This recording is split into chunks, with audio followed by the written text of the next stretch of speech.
Super star Mahesh Babu దర్శకధీరుడు Rajamouli combination లో తెరకెక్కబోతున్న pan world movie Varanasi మొన్నే glimpse రూపంలో కథేంటన్నది హింట్స్ రూపంలో ఇచ్చాడు, తేల్చాడు. అవన్నీ అలా అని మొత్తం కథని చెప్పకపోయినా ఎన్ని యుగాలు ఇంకెన్ని ఖండాలతో కథ ముడిపడి ఉందో తేలింది. అంతా అనుకున్నట్టే హనుమంతుడి కనెక్షన్, రామాయణంతో కథకి ఉన్న లింక్ ఇవన్నీ గ్లింప్స్ లో కన్ఫర్మ్ అయ్యాయి. కానీ తేలాల్సింది హీరో పాత్రే. నంది మీద త్రిశూలంలో రౌద్రంగా వస్తున్న హీరో ఎవరు?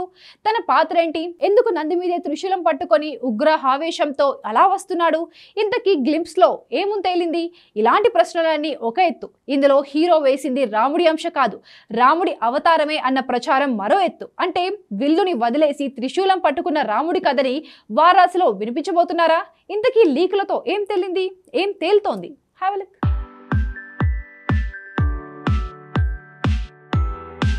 రాముడు విల్లుని వదిలిన త్రిశూలం పడితే ఎలా ఉంటుంది?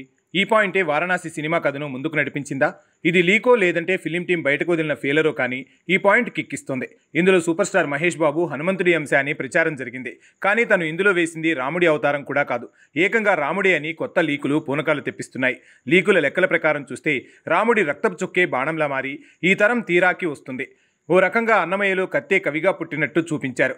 అలానే రామబాణమే రాముడి మోడ్రన్ అవతారంగా ఈ సినిమాలో చూపించబోతున్నాడట రాజమౌళి.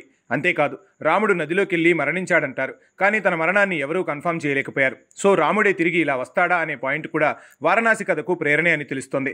నిజానికి రాముడు శివుని భక్తుడు, శివుని ఆజ్ఞ లేనిదే చీమైనా కుట్టదంటారు. కాబట్టి శివుడు భక్తుడే కాబట్టి ఆ శివధనుసుని విరచడం సాధ్యమైంది. సో ఆ శివభక్తుడే ప్రపంచాన్ని కాపాడేందుకు వారణాసికి తిరిగొస్తే ఇదే సినిమా మూలకథని ప్రచారం జరుగుతోంది.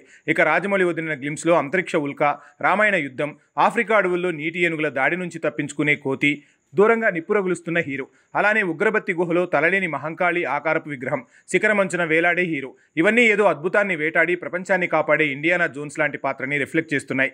సో హాలీవుడ్ మూవీ ఇండియానా జోన్స్కి రాముడి లక్షణాలు జోడించి రామాయణంతో కనెక్షన్ పెడితే డివోషనల్ ఎమోషన్ క్యారీ అవుతుందనే కోణంతో హీరో పాత్ర డిజైన్ చేశాడట రాజమౌళి.